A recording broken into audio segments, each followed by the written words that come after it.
JEE advanced 2024 ఫలితాలలో open కేటగిరీలో నారాయణదే ఆధిపత్యం. నమస్తే, నేను Keshav. Welcome to Suman TV. ఆంధ్రప్రదేశ్లో కొత్త ప్రభుత్వం కొలువు తీరింది. 24 మంది మంత్రులతో సీఎంగా చంద్రబాబు నాయుడు ప్రమాణ స్వీకారం చేశారు. అయితే ఈ మంత్రివర్గ కూర్పు ఎలా ఉంది? అన్ని జిల్లాలకి అలానే అన్ని సామాజిక వర్గాలకి ప్రాధాన్యం లభించిందా? వీలైనంత ఎక్కువగా సామాజిక సమతూకం పాటించే విధంగా ఈ కూర్పు ఉందా? రాబోయేటువంటి రోజుల్లో ఆంధ్రప్రదేశ్కి పరిపాలన అందించేటువంటి క్రమంలో మంత్రుల దగ్గర నుంచి ముఖ్యమంత్రి వరకు అందరూ కూడా నిబద్ధతతో రాష్ట్రాన్ని అభివృద్ధి పదంలో నడిపిస్తామని చెబుతున్నటువంటి క్రమంలో ఈ మంత్రుల సామర్థ్యం పైన కూడా విస్తృతమైన చర్చ నడుస్తుంది. సో మంత్రివర్గ కూర్పు ఎలా ఉందనే అంశం పైన మనతో మాట్లాడడానికి రాజకీయ విశ్లేషకులు సీనియర్ అడ్వకేట్ బత్తుల రామకోటయ్య గారు ఉన్నారు. రామకోటయ్య గారు నమస్కారం. నమస్తే కేశవ్ గారు. రామకోటయ్య గారు, గవర్నమెంట్ ఫామ్ అయింది, మినిస్ట్రీస్ అన్నీ కూడా అంటే ఎప్పుడు కూడా ఒక 10 మంది మంత్రులు లేదంటే ఒక 15 మంది మంత్రులు పెట్టి ఒక 10 ఖాళీలు ఉండేటువంటి పరిస్థితి ఉండేది. ఈసారి ఆల్మోస్ట్ ఫుల్ ఫ్లెజ్డ్, ఒక్క బెర్త్ మినహా అన్నీ కూడా భర్తీ చేసేసారు. ఏ విధంగా ఉంది ఈ కూర్పు? మీ అభిప్రాయం ఏంటి? ఒక మాటలో చెప్పాలంటే సామాజిక సమతూకం, ప్రాంతీయ సమతూకం, అనుభవం, యూత్కి ప్రోత్సాహం ఇచ్చేటటువంటి మంత్రివర్గంగా కూడా దీన్ని భావించాలి. ఇన్ 4 యాంగిల్స్, 4 కోణాల్లో. ఒక పక్క యువతని ఎక్కడా కూడా కొత్త తరాన్ని ముందుకు తీసుకురావడం కోసం దగ్గర 17 మంది 16 మందికి కొత్త వాళ్ళకి అవకాశం వచ్చింది. అదేవిధంగా సామాజిక సమతూకం, బీసీలకి 8, ఎస్సీలకి వచ్చేటప్పుడు 3, ఎస్టీలకి 1, మైనార్టీస్కి 1, అంటే 13 దాకా ఇచ్చాడు. ఓపెన్ కేటగిరీలో వచ్చేటప్పటికి గత ప్రభుత్వంలో మీరు చూసినట్లయితే కమ్మవారికి సెకండ్ హాఫ్ లో మంత్రి పదవి లేదు. అందుకని రాజకీయ కక్ష సాధింపుకి వెళ్లకుండా రెడ్లకు కూడా 3 పదవులు ఇచ్చారు. రాయలసీమ కానీ, నెల్లూరు కానీ. అదేవిధంగా దాంతో పాటు కాపులకు 4 ఇచ్చారు, కమ్మలకి 4 ఇచ్చారు.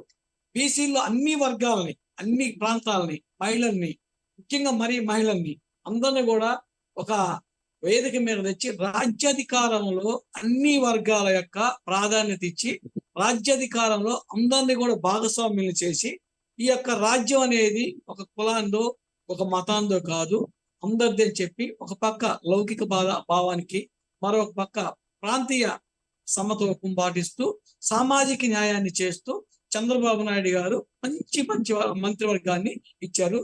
దీని చేత పనిచేయించుకోవడానికి ఇప్పుడు గతి తప్పినటువంటి అమరావతి నిర్మాణాన్ని మళ్ళా గాడిలో పెట్టడం కోసం, అదేవిధంగా ఇప్పుడు దాకా పరిపాలన ఒక కక్ష సాధింపుకు పోయి విభజించు పాలించని 3 రాజధానుల పేరుతో ఎక్కడ ఈ గొంగడి అక్కడే, ఎక్కడ వేసిన గొంగడి అక్కడే ఉండి పరిపాలన కూడా స్తంభించిపోయిన టైంలో పరిపాలన మంచి బాగా పనిచేసేటువంటి వ్యక్తుల్ని, 1కి 3 సార్లు గెలిచిన వాళ్ళని, కొత్త వాళ్ళని, అనుభవం ఉన్న వాళ్ళని కూడా తీసుకొని రావడం జరిగింది.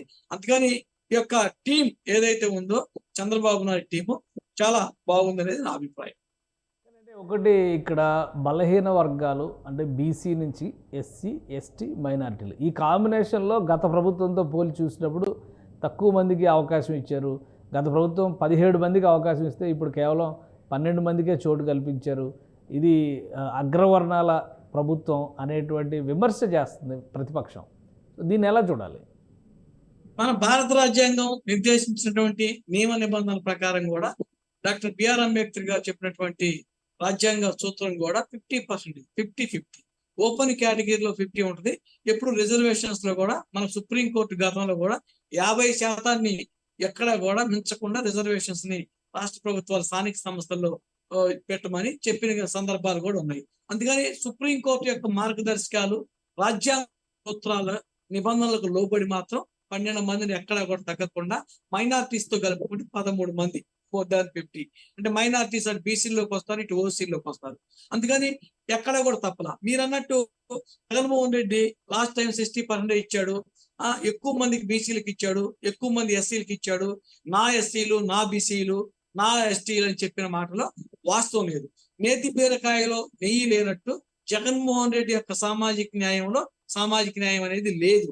ఎందుకు చదువుతున్నానంటే ఆయన 4 సామంతులను పెట్టుకొని, ఆ 4 ఒక పక్క ముందు సదల రామకృష్ణారెడ్డి, వెనక వైవి సుబ్బారెడ్డి, ఒక పక్క విజయసాయి రెడ్డి, మరో పక్క పెద్దిరెడ్డి రామచంద్రారెడ్డి, నలుగురు సామంత రాజులు పెట్టుకొని ఒక చక్రవర్తి లాగా పాలించి పేరుకి బీసీలకి, ఎస్సీలకి, ఎస్టీలకి ఇచ్చాడు తప్పితే పెత్తన మొత్తం కూడా ఈ యొక్క మనకి సజ్జల రామకృష్ణారెడ్డి, పెద్దిరెడ్డి రామచంద్రారెడ్డి, వైవి సుబ్బారెడ్డి, విజయసాయి రెడ్డి ఇక్కడ అసెంబ్లీతో మొదలు పెట్టుకుంటే పార్లమెంట్ వరకు కూడా వాళ్ళ యొక్క ఆధిపత్యంలో చేశారు. పేరుకి సుచరిత హోమ్ మినిస్టర్ అయినప్పటికీ కూడా పెత్తనం మొత్తం కూడా సజ్జల రామకృష్ణ చేశాడు. అందుకని ఈ రోజు పుట్టగదులు బాగా లేకుండా, ప్రతిపక్షం కూడా లేకుండా 11 సీట్లకి పరిమితం అయింది. ఇది ఆయన జగన్మోహన్ రెడ్డి గారు చెబుతుంటారు, స్క్రిప్ట్, దేవుడు ఇచ్చిన స్క్రిప్ట్ చాలా గొప్పదని. అమరావతి యొక్క యాజిటేషన్ ని ఆయన మనసులో పెట్టుకోకుండా వాళ్ళు 1631 రోజులు 1, 6, 3, 1 అంటే 11, 1 + 7, 1 + 6, 7, 3 + 1, 4 = 11 అంటే టోటల్ 11. అంటే చూడండి ఎంత గొప్పదో. 272 మంది రైతులు చనిపోయారు. టోటల్ వస్తే 11 వస్తుంది. 2 + 7 4, 270. మొత్తం మీద ఎటు చూసినా 274 మంది రైతులు చనిపోయారు. ఎటు చూసినా మనకి అంటే 272, 2, 2, 4 మధ్యలో 7, 11. అంటే దేవుడు చాలా గొప్పవాడు కేశవ్ గారు. ఈవీఎంలను పగలగొట్టినటువంటి వాళ్ళకి, పోలింగ్ బూతుల్లో వచ్చి ఓటర్ను కొట్టిన వాడికి ప్రజాస్వామ్యంలో ఓటర్ దేవుడు. ఎందుకంటే వాళ్ళు ఓటేస్తేనే ప్రజాప్రతినిధిగా. మీ రూల్ పాటించమని రూల్స్ తయారు చేసే శాసనసభ్యుని ప్రశ్నిస్తే తెనాలిలో ఆయన శివకుమార్ గారు కొట్టాడు. అంటే పతనం అక్కడే స్టార్ట్ అయింది. 2 మనకి అన్నం తినేటప్పుడు మనకు పళ్ళెం ప్లేట్ ఎలా ముఖ్యమో ఈవీఎం అన్నమాట వాళ్ళకి ఓటును నిర్దేశించేది. ఆ ఈవీఎం ని పిన్నెల రామకృష్ణారెడ్డి పగలగొట్టాడు. అంటే ఒక రకంగా చెప్పాలంటే ప్రజాస్వామ్యంలో మనకి పోలింగ్ బూత్ ఒక దేవాలయం లాంటిది, ఈవీఎం ఒక దేవుడు విగ్రహం లాంటిది. ఆ విగ్రహాన్ని అంటే వాళ్ళ అహంకారం పరాకాష్ఠ జరిగింది కాబట్టి వాళ్ళ యొక్క పాపం పోలింగ్ బూత్ నుండి పండింది. ఆ రోజున ఎలక్షన్ పతనం అయ్యారు. ఇక సామాజిక న్యాయం లేదు, సమాజం లేదు. ఒకటంటే మీరు చెప్పిన 11 సూత్రం, మీరు చెప్పినటువంటి 11 సూత్రం గత ఎన్నికల్లో కూడా వాళ్ళు చెప్పారు 23 మందిని తీసుకుంటే 23 మందే మిగిలారు అని. సో ఇప్పుడు అమరావతి రైతుల ఆర్తనాదాలు, అమరావతి రైతుల ఆక్రందన, ఆ ఉసురు తగలడం వల్లనే జగన్మోహన్ రెడ్డి 11 సీట్లకు పరిమితం అయిపోయారని అనుకోవాలా? ఖచ్చితంగా 1, 6, 3, 1 అంటే 1631 రోజు టోటల్ 11. చనిపోయింది కూడా 272. 2 + 7 9 + 2 11. చూడండి దేవుడు గొప్పోడు. అటు చెప్పినా ఇటు చెప్పినా స్క్రిప్ట్ కరెక్ట్ గా చెప్పాడు. ఆ రోజు అసెంబ్లీలో సాక్షాత్ అసెంబ్లీలో చంద్రబాబు నాయుడు గారికి చిటికలే చెప్పాడు. చంద్రబాబు నాయుడు గారు నేను తలుచుకుంటే ఒక 10 మందికి మంత్రి, మామూలుగా 9 మంత్రి పదవులు అయితే 10 మంది వస్తారు, నీకు ప్రతిపక్షం లేకుండా పోయిందని ఇర్రవీగాడు తండ్రి లాంటి వాడి మీద. నా ఎంటుకు పీక్కోమన్నాడు. అందుకని ఈరోజు ప్రతిపక్షం కూడా లేకుండా మీకు తిరుపతి వెంకటేశ్వర స్వామి పంగనామాలు పెట్టారు. 11 అంటే పంగనామాలు. అందుకని నువ్వు తిరుపతి వెంకటేశ్వర స్వామికి నువ్వు లెక్క చేయలేదు, అమరావతిని లెక్క చేయలేదు, అసెంబ్లీని లెక్క చేయలేదు, పోలింగ్ బూత్ ని లెక్క చేయలేదు. ఎక్కడైతే నువ్వు లెక్క చేయలేదో అక్కడ నీకు ఈ రోజు ప్రతిపక్షం లేకుండా కూడా ప్రజలు తీర్పునిచ్చారు. అందుకని ఆ అహంకారానికి పావద్దని చెప్పి చంద్రబాబు నాయుడు గారు దశ నిర్ణయించి మనకి ఈ రోజు 164 వచ్చినాయని చెప్పి మనం ఎర్రవేయకూడదు. ప్రజాస్వామ్యంలో ప్రజలు, ప్రభుత్వం ఫస్ట్, తర్వాతనే మనం. అదేవిధంగా ప్రజలను మనం గౌరవించాలా, అహంకారానికి పోవద్దని చెప్పి మనకి ఈ రోజు ముఖ్యమంత్రి చంద్రబాబు నాయుడు గారు కానివ్వండి, పవన్ కళ్యాణ్ కానివ్వండి, పురంధేశ్వరి గారు కానివ్వండి క్లారిటీగా వచ్చారు. క్యాబినెట్ లో ఉన్నటువంటి ఇప్పుడు ఎంచుకున్నటువంటి నాయకుల సామర్థ్యం, ఎందుకంటే ఇందాక మీరు ఒక ప్రస్తావన చేశారు, గత క్యాబినెట్లో ఉన్న వాళ్ళందరినీ కూడా తోలుబొమ్మలుగా ఉపయోగించి 4 పరిపాలించారని.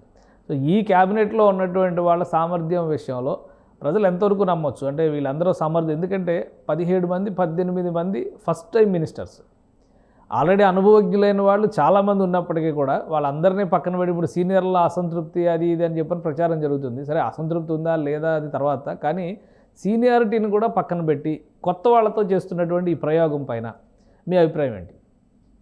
ఖచ్చితంగా ఇందులో ఒక విషయం మనం గమనించాలి. ఆనం రామనారాయణ రెడ్డి ఎన్టీ రామారావు గవర్నమెంట్ లో 83లో కూడా ఆయన మంత్రి, సీనియారిటీని పక్కనేం పెట్టలేదు. అదేవిధంగా ఫరూక్ గారు 83లో కూడా గవర్నమెంట్ లో ఉన్నారు. తర్వాత వచ్చేసరికి పార్థసారథి గారు వైఎస్ రాజశేఖర రెడ్డి గారు గవర్నమెంట్ లో మంత్రిగా చేశారు. అట్లా పయ్యావుల కేశవ్ గారు 20 సంవత్సరాల నుంచి ఇప్పుడు దగ్గర ఆయన చట్టసభలో ఉన్నారు. గొట్టిపాటి రవికుమార్ గారు 20 సంవత్సరాల నుంచి 25వ సంవత్సరం 5వ గెలిచారు. ఒకవేళ వాళ్ళు మంత్రులు చేయనప్పటికి కూడా అందరూ కూడా సభా నియమాలు, సభలో తెలిసిన వాళ్ళు, ఇప్పుడు ఒక కొత్తగా వచ్చిండు కానీ ఎవరు కూడా అక్కడ సీనియారిటీకి ఇచ్చాడు. అదే విధంగా యువతని ఆయన ఎప్పుడు చెబుతా ఉంటాడు, మన యొక్క మానవ వనరుల్ని మనం వెలికి తీయాలి, యువతకు కూడా ఇంపార్టెన్స్ ఇవ్వాలి. అనుభవజ్ఞమైనటువంటి అనుభవంతో పాటు మనకి యువత యొక్క సామర్థ్యాన్ని రెండింటిని బ్యాలెన్స్ చేసుకొని, ఒక అనుభవజ్ఞుడు ఒక యువత రెండింటిని బ్యాలెన్స్ చేసుకొని గవర్నమెంట్ చేయాలనే ఉద్దేశంతో స్వామి వివేకానంద గారి స్ఫూర్తితోటి కూడా కొత్త తరానికి కూడా ఒక అవకాశం కల్పించడం అనేది జరిగింది. చంద్రబాబు నాయుడు గారు ఏ పని చేసినా కానీ దూరదృష్టితోటి చేస్తారు కాబట్టి దీంట్లో కూడా అందరికి అవకాశం కల్పించాలి. గతంలో చేసిన వాళ్ళు ఎప్పుడు పాత చింతకా పచ్చడి కాకుండా కొత్తతనాన్ని, కొత్త వ్యక్తుల్లో ఉన్నటువంటి ఆలోచన విధానాన్ని, వాళ్ళ యొక్క శక్తి సామర్థ్యాన్ని కూడా బయటికి తీయాలి. ఈ రోజు మాకు గౌరవ మంత్రి కొట్టిపాటి రవికుమార్ గారు 5 సంవత్సరాల నుంచి అద్దంకిలో అభివృద్ధి చేశారు. అలాంటి వాళ్ళ యొక్క సేవలు కూడా రాష్ట్ర స్థాయిలో కూడా వినియోగించుకోవాలి అనే ఒక విశాల దృక్పథంతో అందరికీ అవకాశం కల్పించారు అనేది నా భావన. ఒకే ఒక్క బెర్త్ ఎందుకు ఖాళీ వచ్చారు, ఏమైనా చెప్పగలరా దాని గురించి? అది జనసేనకి పోతుంది, బీజేపీకి పోతుంది, లేదా టీడీపీనే కన్విన్స్ చేసి మళ్ళీ టీడీపీ నాయకులకి అవకాశం ఇస్తారు అని చర్చ నడుస్తుంది. ఎవరికి వెళ్ళొచ్చు ఆ మిగిలిన ఒకే ఒక్క బెర్త్? స్పీకరా? 24 పదవులే భర్తీ చేశారు కదా, ఇంకా ఒక మంత్రి పదవి ఖాళీ ఉంది కదా. ఒక మంత్రి పదవి నాకు ఒక ప్రిడిక్షన్ కూడా ఉంది. అంటే అది ఏ పోర్ట్ఫోలియో అది. యనమల రామకృష్ణుడు గారు ఆర్థిక శాఖ మంత్రిగా మంచి గొప్ప అనుభవం ఉన్న వ్యక్తి. గతంలో మనకు రోసీ గారిని చట్టసభలో గెలవనప్పటికి కూడా రాజశేఖర రెడ్డి గారు ఆర్థిక శాఖ మంత్రిగా ఆయన్ని ఫిక్స్ చేస్తూ ఉండేవారు. ఈ రోజు నిన్న మనం ప్రమాణ స్వీకారం చూసినట్లయితే అందరిని కూడా శాసనసభ్యులు చేశారు, ఎవరిని కూడా ఎమ్మెల్సీ ప్రమాణ స్వీకారం చేయలా. ఒక యనమల రామకృష్ణుడు గారు ఎమ్మెల్సీ శాసన మండలి నుంచి సభ్యుడిగా ఉన్నారు. ఒకవేళ ఏదైనా రోసీ గారికి ఇచ్చినట్లు ఇంకొక పోర్ట్ఫోలియో ఇవ్వాల్సి వస్తే ఆయన యొక్క చంద్రబాబు నాయుడు గారికి ఈక్వల్ గా నాలెడ్జ్ లో కానీ, ఇంటలెక్చువాలిటీలో కానీ, సామర్థ్యంలో కానీ అన్నిట్లో కూడా చాలా గొప్ప పరిణితి కలిగినటువంటి రాజకీయ నాయకుడు యనమల రామకృష్ణుడు గారు. అందుకని వారిని ఏమైనా తీసుకోవడానికి అవకాశం ఉందా, లేదు రేపు స్పీకర్ పోస్ట్ ఇటు జనసేనకి ఇవ్వాలా, లేదా తెలుగుదేశం తీసుకోవాలా, కూటమిలో బీజేపీ తీసుకోవాలి, దాని మీద చర్చ జరగాల. దాన్ని బట్టి కూడా నెక్స్ట్ ఏదైనా మనం ఫుల్ఫిల్ చేయాల్సి వస్తే ఆ పదవి సీనియారిటీ బుచ్చి సోదరి గారు ఉన్నారు. అదేవిధంగా మనకి ఇంత ముందు డిప్యూటీ స్పీకర్ చేసినటువంటి వేదవ్యాస గారు, బుద్ధప్రసాద్ గారు, వీళ్ళలో ఎవరికి అకామిడేట్ చేయాలా అనేటటువంటి ధోరణితో కూడా వేచితో కూడా ఒక్క పోస్ట్ ని అట్లా అట్టు పెట్టారని అనుకుంటున్నా. మోస్ట్లీ దాన్ని రాష్ట్రానికి ఉపయోగపడే వ్యక్తికే ఆ పోర్ట్ఫోలియో కూడా ఇస్తారనేది నా భావన. రైట్, థ్యాంక్ యూ బీఆర్కే గారు, మీ అభిప్రాయం తెలియజేసినందుకు. ఇది ఆంధ్రప్రదేశ్లో ఏర్పడినటువంటి కొత్త ప్రభుత్వం క్యాబినెట్ కూర్పు విషయంలో సమతూకం పాటించడంలో చంద్రబాబు నాయుడు సక్సెస్ అయ్యారనేటువంటి మాట చెప్తున్నారు. అనుభవజ్ఞులతో పాటు కొత్త వారికి, అలానే చట్టసభల్లో ఎక్కువ కాలం పాటు అనుభవం ఉన్నవారికి ఈసారి అవకాశం కల్పించడం సముచితమైన నిర్ణయంగా బీఆర్కే గారు అభివర్ణిస్తున్నారు. అలానే రాష్ట్రానికి జరిగేటువంటి ప్రయోజనాల విషయంలో వీరందరూ కూడా చొరవ తీసుకుంటారు. ఇక మిగిలిన ఒకే ఒక్క బెర్త్ విషయంలో కూటమి మధ్య చర్చలు జరగవచ్చు. కీలక పదవుల భర్తీ సమయంలో ఆ మంత్రి పదవి పైన నిర్ణయం తీసుకునే ఛాన్స్ ఉందని ఆయన విశ్లేషిస్తున్నారు. ఇది special discussion. Keep watching. Suman టీవీలో మీ పర్సనల్ అండ్ బిజినెస్ ప్రమోషన్స్ కోసం కింది నెంబర్కి కాంటాక్ట్ చేయండి.